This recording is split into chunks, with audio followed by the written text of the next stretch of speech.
Michael Irvin. Michael Irvin goes nuclear. And he's talking to Jerry Jones, I believe, because Jerry kind of has the final say. But to me, the reality is he should be talking to Stephen Jones. This is the Stephen Jones decision. Stephen made this decision and Jerry let him make it. Or maybe Jerry was outvoted. But everybody's blaming Jerry. And even Mike, he's blaming Jerry. But I believe that this blame should be going towards Stephen Jones.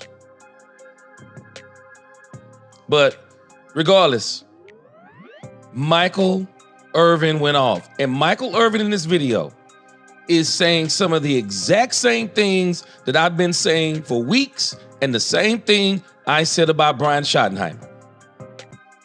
Michael about to tell y'all. Appreciate y'all in here. Let me cue this up.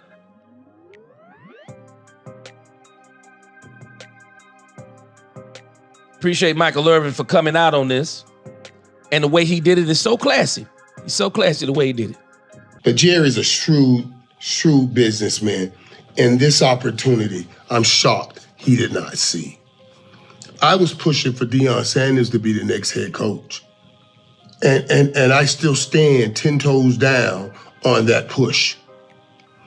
And I can't believe that we saw the mass, the understanding of all of this, Let me break this down.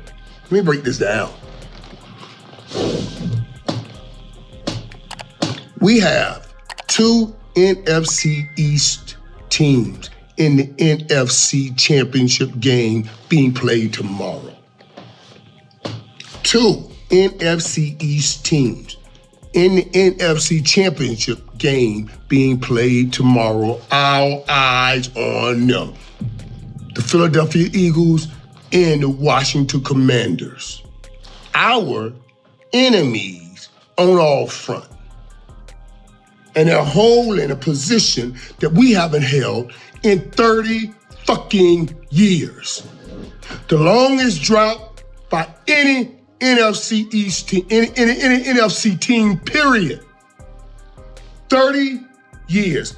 I did a little letter on Speak to Jerry Jones where I was delivering information in a bullshitting way, but I was not lying. You bring in someone that was already inside as the head coach. You lose things there that you can't grab back that I'm worried about. And let me tell you about those things. First of all, we're losing ground on this NFC, right? We know who's going to be in the NFC Championship game. We haven't been there in 30 years. Let me just break down what that means to people. Because when people say it, you say, oh hum, oh hum, oh hum. But no oh hum to that. That's 30 damn years. 40 years is a generation. We got 30 years. Right here, right now is critical mass. It was time to bring somebody in here that could shake things up and grab this last leg of Cowboys Nation. If we got 30 years right now, life expectancy is 100 years. That means by math, a third of Cowboys Nation has never felt or lived the glory of a championship story. Don't even know about it. How the hell can they pass something on down or pass it down when they don't even know about it? In 10 years, that would have been a generation that knows nothing about a championship from the so-called America's team. And worse yet, that generation has seen total domination from a team named the Kansas City Chiefs, who in that span is running up on winning 3 in a row. 3 in a row. So not only are you losing football games over here and opportunities over here, even divisions over here, you're about to get our moniker snatched off our backs. Give me that. Because Kansas City over here with Miss All-America Taylor Swift, I'm a fan. Don't come at me about that. And Miss All-American Caitlin Clark, and I'm certainly a fan of her, so don't come after me about that. All that All-American in winning. This is what this generation knows. You understand, man?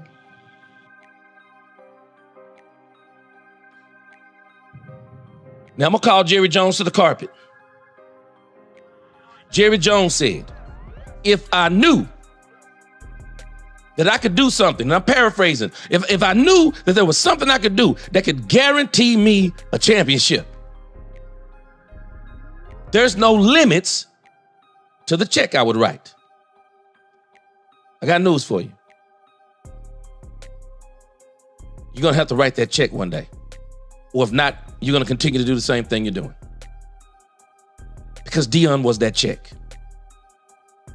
Because with Deion Sanders, it's not necessarily that it was a guarantee, but let me tell you what was a guarantee. And then we'll get back to Michael Irvin. The guarantee was this. You were no longer going to be able to be cheap. That's number one. Number two, you're going to have to bring in players. No ifs, ands, or buts about it. Because Deion ain't coming here unless you're bringing in players. Because that's exactly what he's doing in Colorado. He just told the AD and put him on notice. I need more players. The Cowboys would have had to spend money in free agency because Deion would have raised a stink in the media. Deion would have lost it on Jerry if they didn't spend money. And Steven knew it. Steven knew it. And they would have to play in free agency. They would have to bring a top staff around Deion Sanders. He has no experience. So you would have to insulate him with the best available coaches. Steven didn't want to spend that money. And I don't think neither one of them wanted that type of change. You want championships? You got to change. You want to win? You got to spend. And that's what Michael Irvin is talking about. He knows all these things. Two things can be true. Yeah. Was it a ploy by Deion Sanders? Yeah. But would Deion Sanders come to Dallas if they were going to spend the money? You better believe it. You better believe he was going to come. They were going to break the bank again for Deion Sanders if he came. And Steven didn't want to do it. But I'm telling y'all, I think Jerry was ready. I think Jerry was ready, and I think they fought Jerry on it. I think Jerry was ready to break the bank on Deion Sanders. And this is why Michael Irvin is mad. Because I'm telling y'all, you got to learn how to read between the lines. Doomsday. All respect to you. But I'm not clowning if I don't know there's not a possibility, bro. I'm not mad if I knew there wasn't a possibility. Because what I'm going to actually come back and say is, man, you know what? Congratulations to Brian Schottenheimer, because the reality is it would have been very hard for Jerry Jones to get Deion Sanders. But now Michael Irvin knows he could have got Deion Sanders because Deion Sanders' team was the one who was sending out those things saying, if Jerry offers the job, Deion will take it. That was from Deion himself. That was from Deion himself. All Deion was saying to Jerry was simple. Man, you're going to have to spend the money. Y'all better understand what a kickstand means. There's a difference in laying down a foundation and a kickstand. If I tell you I'm happy where I am, I've let a kickstand down. I used to ride a bike. Some of y'all don't understand what riding a bike means. These new bikes don't have kickstands like the old. Hey, when we would go somewhere, we would let the kickstand down. You know what that meant? When we were ready to go, we let that kickstand up and we go on up out of here. But when I say I'm somewhere to stay, hey man, I got a firm foundation. Now you don't leave foundations. That means you about to build a home on it. Nah, I got a foundation built now. I'm not going anywhere. Deion has been saying this stuff all throughout the media. So let's go. Let's hear some more from Michael Irvin. Do you understand what we did? You go and hire Brian Schottenheimer. I know he's been in the league for forever. But I also know he's been playing basketball in the NFL. He's been NBA in the NFL. I call that bouncing his ass around to about 15 other teams. I ain't saying he ain't a good coach in this position. I don't know. I'm going to give him an opportunity because I have to. Because I'm certainly not snatching the star off my heart. I can't do that. There ain't nothing personal against him. It's what we needed. It's what we needed. I know what we needed. Brian Schottenheimer, I don't know the man, but I do know man. And I know man. I know when you are within an organization and you get promoted within that organization. And I know that the Dallas Cowboys right now, they don't have curfew. So let me give you that. They don't have curfew. They don't have discipline. We were fourth in penalties this year. So how do you fix that? You go and be more disciplined? Or be more of a disciplinarian? How do you do that when you're coming from inside? Because when you start saying, hey, you jump off sides now, we're going to fine you. You jump off sides, we're going to penalize you. Jump off sides, you're going to have to go do some running. And everybody going to say, oh man, you're going to start acting like an asshole after we got you the job? That's what you're going to do. If you say, okay, we haven't been meeting at night. We leave Saturday afternoon at 1:30, people. For 3 p.m., you at the game on 3 p.m. Sunday. Do y'all understand? Everybody else, they show up at a hotel Saturday night at 6 p.m. This is what we did. We have dinner till about 7:30. Then we're going to go have meetings and watch film till about 9. We'll get us a snack. About 9:30, we're going to go in the room, play cards, hang out for a minute. The whole damn while we're talking game plan and what we must do. It's a promise made, one man to another. I will get my damn job done today. That's how you win championships. And you make the promise over and over to each other. You make it when you're with each other. And if you're not creating these times together, when are you gonna make these promises? You talk all off season about money. You don't talk about winning. And then when it's time to be talking football, you got everybody home, sitting at home. Now Brian's going to come in. What is he going to say? We're going to start showing up at the hotel. We're going to have curfew. They're going to say it again. Oh, man, what you doing, dog? Oh, okay, nigga, you going to change like this on us? This how you going to change? Oh, we got you the job. That's what they're going to say. And now you're risking losing the whole locker room. I hope I'm wrong. But I'm telling you, I know man. And I do know this. I know how to win championships.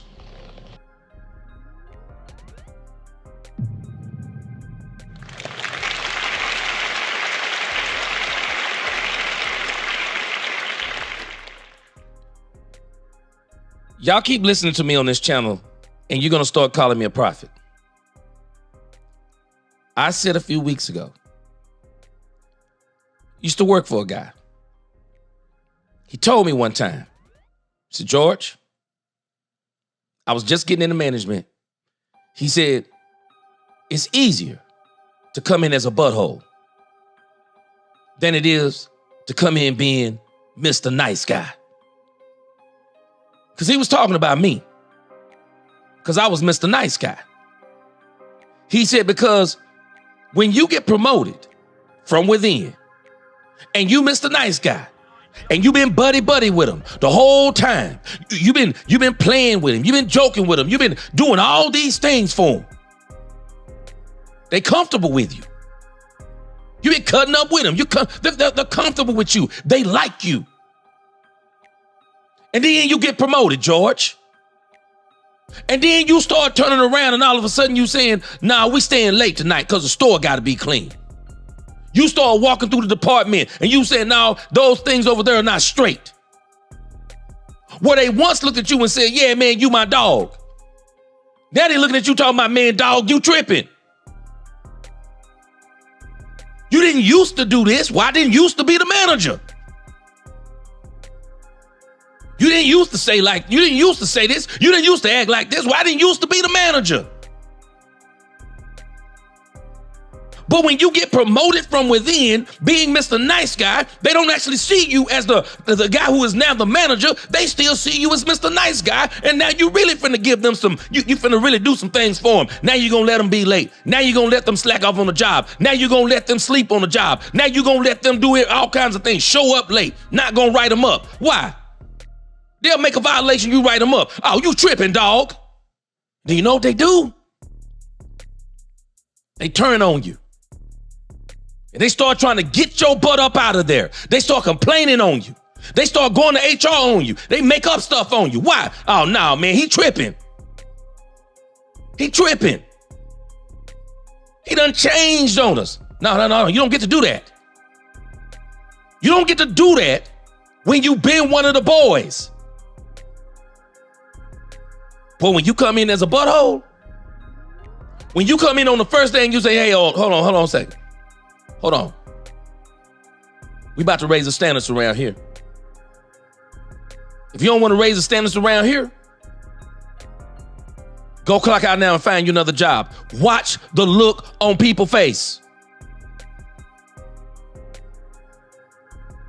Hey, we staying late tonight. Who don't like it? Find you another job. Watch how they'll start looking. Oh, don't worry, they're going to be whispering. Ooh, I can't stand him. But you know what happened?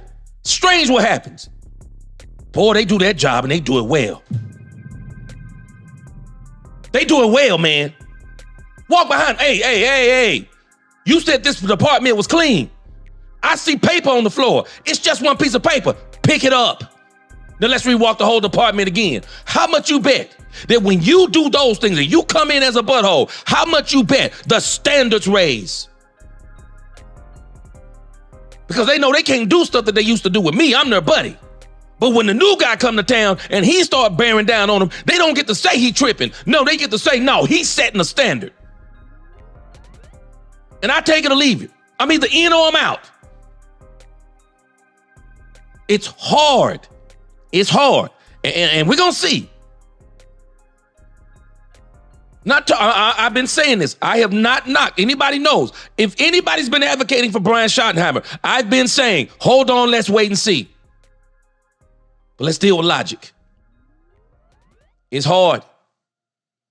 It's hard to do what Michael is talking about. It's hard. And Jerry, I told y'all, I gave y'all the 3 C's on Brian Schottenheimer. He cheat. He's cheat. There's going to be comfortability, meaning there'll be no change. This is what you're getting with him. And he's controllable. He's controllable. You're getting the 3 C's with Brian Schottenheimer, and they know it. They already know. See, to have a meeting on Saturday, see, now that changes even how Jerry thinks. Because now Jerry can't do the stuff he been doing. Now he want to be the coach. He all up in the meetings. He all up in the locker room after the meeting. He coming in and giving a speech like, okay, guys, y'all lost, but I'm proud of you. Don't give a doggone if you proud of us, Jerry. You write the checks. Get out of here.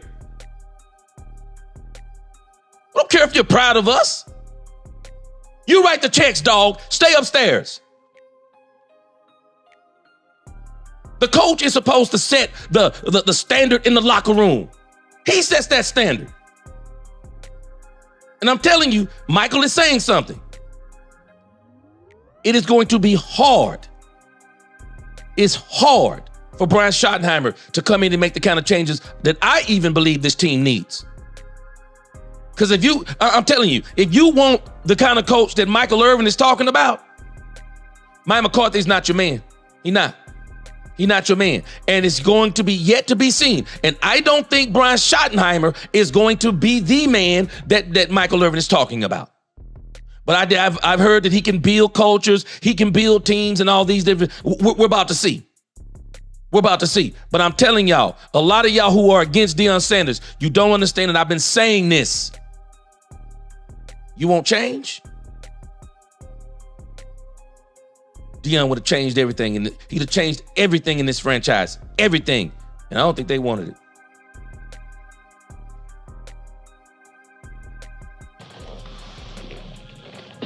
I got hardware everywhere. People whatever they put back there, that's all real hardware. Ain't a piece back there fake. And it comes from everywhere, on all levels. Don't tell me I don't know how to get it. And I'm telling you, that ain't how to get it. It take focus, man. It take this dedication. And it has to come from the top. Now, how do we do that? How do we do that? How do you do the same damn thing and get something different?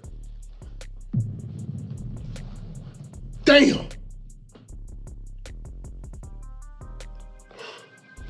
It's snatching America's team off our backs. We're losing a generation, man. A whole generation. A third of Cowboys Nation right now never known. How they gonna tell their kids about it? How can they tell their kids when they didn't know it? That's why hiring Dion was the right call. You ain't got, if you brought it, the Raiders hired Pete Carroll. He had some experience. Last time when we did Mike McCarthy, he had some experience. I gotta slap myself and say, give it a chance, man. At least they walked the walk already. Brian hadn't walked no walk. So what does he got over Dion? He hadn't walked the walk. Come on, man. Come on. Damn, I love Jerry, but I don't know where this comes from. I do know where it comes from. Just disappointed, man. Dude, I don't want us to become, and I'm saying this because it's real.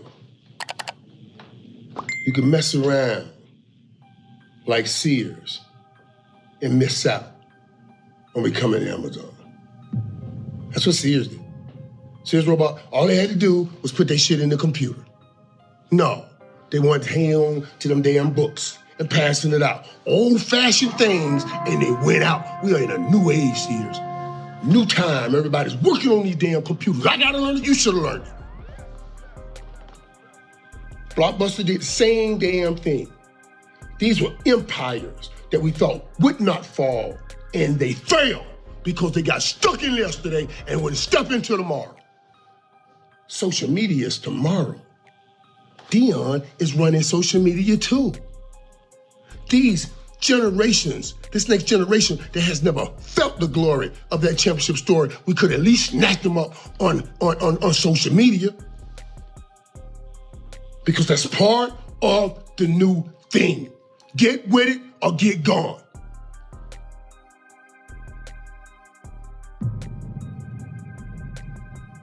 I know exactly what Michael Irvin is talking about.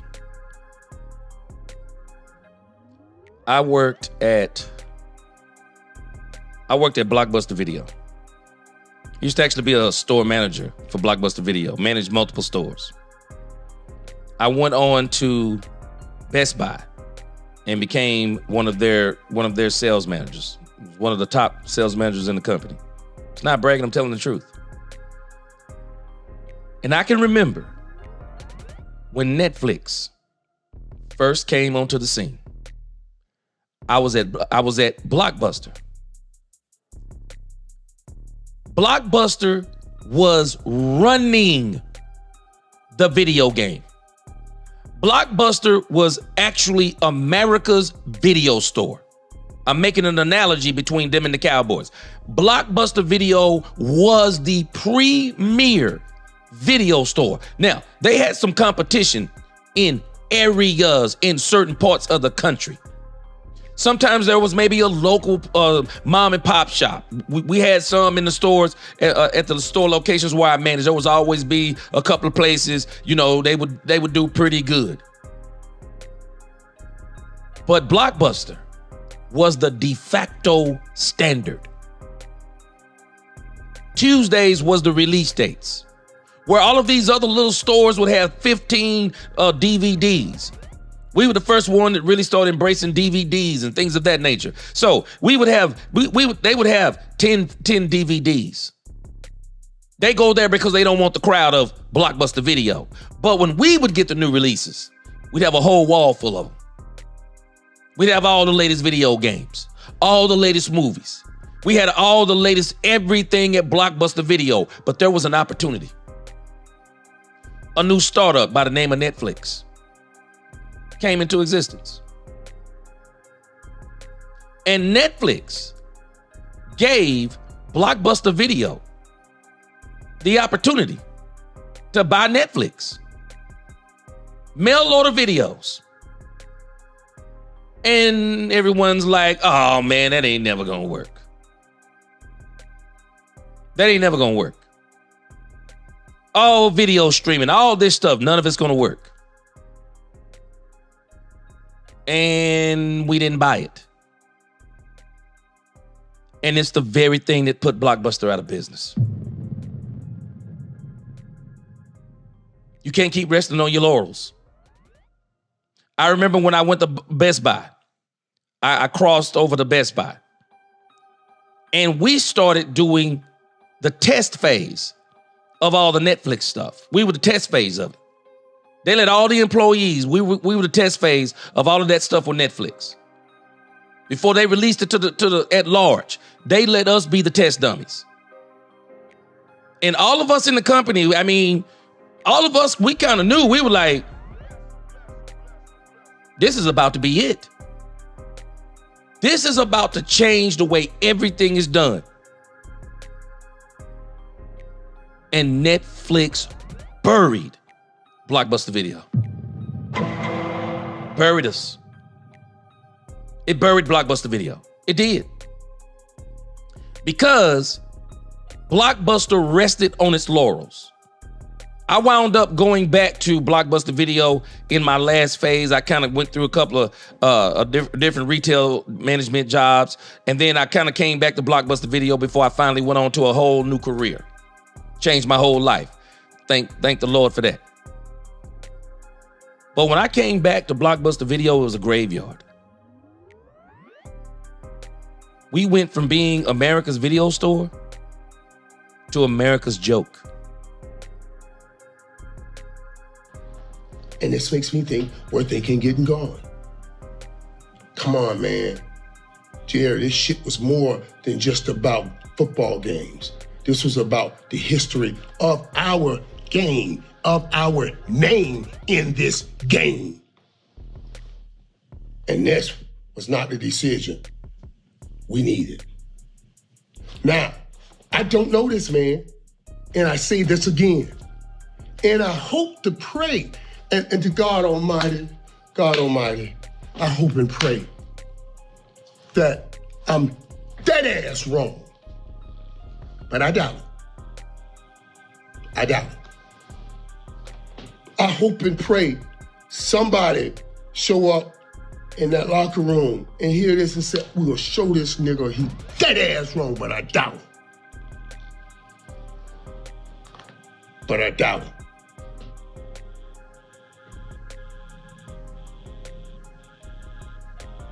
And I hope and pray somehow, some way, somebody find some damn man in their damn heart and stand up and say, we will represent the Star the right way. We don't give a damn who is coaching. We guarantee we'll go win and we're going to get to a championship game. But I damn it doubt it.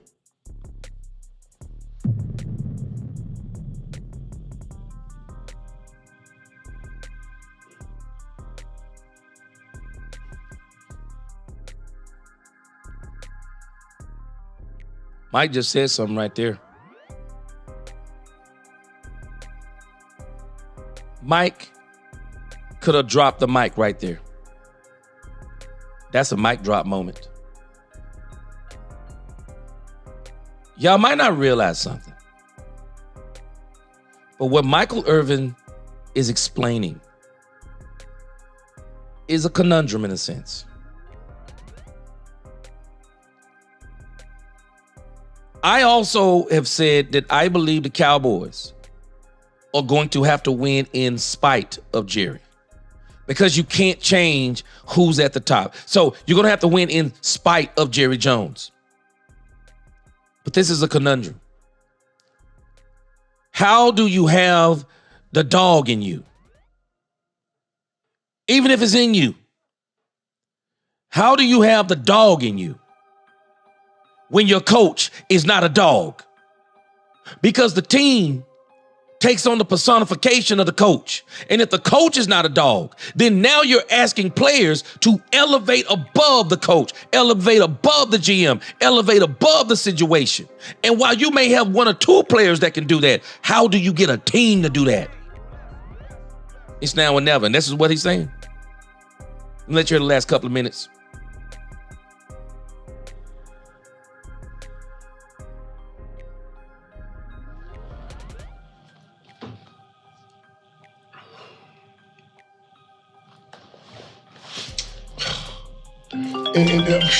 Okay, let's say about it, man. Hold up, man. Maybe it was God help me. I'm saved by the bell. I'm about to say something I don't need to say. I'm gonna just say this. All you jokers, man, everybody tries to put everything on Jerry Jones all the time, and I try to defend Jerry. This one I will not defend. I don't like this call. And I hope that it works out. Some kind of way I hope to pray that it work out. But all you jokers on the football field, it's on you, man.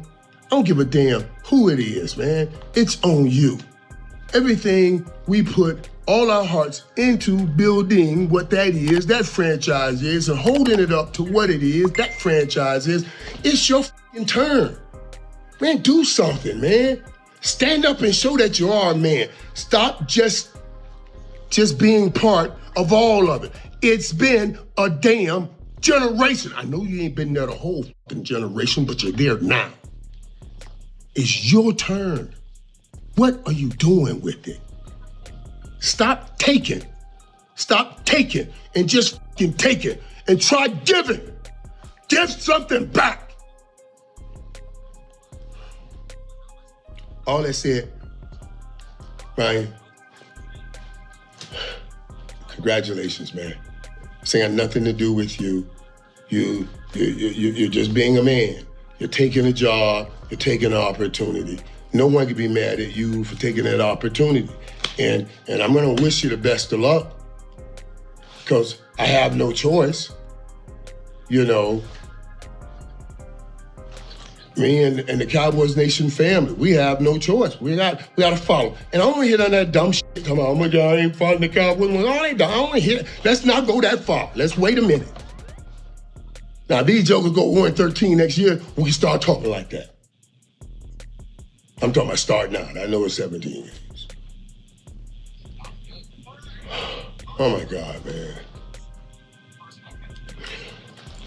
This is all I got, man.